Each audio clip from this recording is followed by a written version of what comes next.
Friends, I'd like to talk to you today about thinking, enlightened by a great psychologist named Daniel Kahneman, who won the Nobel Prize for economics with Amos Tversky, Amos, we say in English, by discovering that, in fact, people don't think rationally in relation to the stock market. They don't think rationally at all, for the most part. There are two elements of thinking. Kahneman suggested in a book he subsequently wrote, Thinking Fast and Slow. There are two elements of thinking, one of which involves rational analysis. He calls it slow, and the other of which involves associations. And that's the way we think for the most part. A nice example of that is a simple question. If you have $1.10 and the larger amount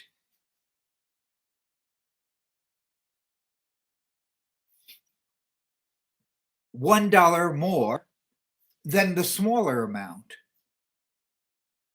how much is the smaller amount?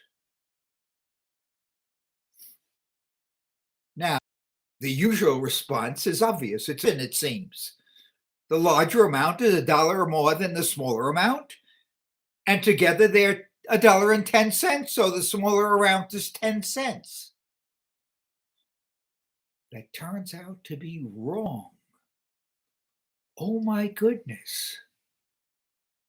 If you have $1.10, the smaller amount has to be 5 cents in order for the larger amount to be $1 more and the total to be $1.10. Amazing. Even in hearing this, you probably think that's not so. If the smaller amount is 5 cents and the larger amount is $1 more than that 5 cents, the larger amount is $1.05. And you put the $1.05 together with the 5 cents, and you have $1.10.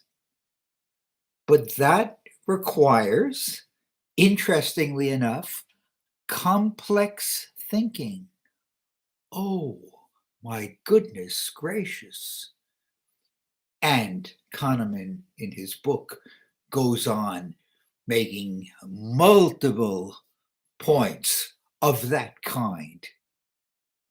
We thus have a situation in which you and I realize that we have to think differently. Even the statement that there are two levels of thinking, one of which is associative and the other of which is rational, separated in that fashion, is only an example of making the realization easier. The brain doesn't have separate levels of that kind. The term for making things easier is heuristic. And so we have a necessity of telling ourselves not to leap to assumptions in the stock market and everywhere else. Don't assume that you know exactly what the person you're with is trying to say when she or he says something.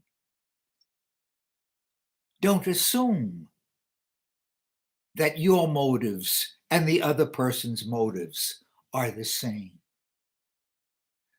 Adjust, think things through carefully, and have a better grip on the nature of the world.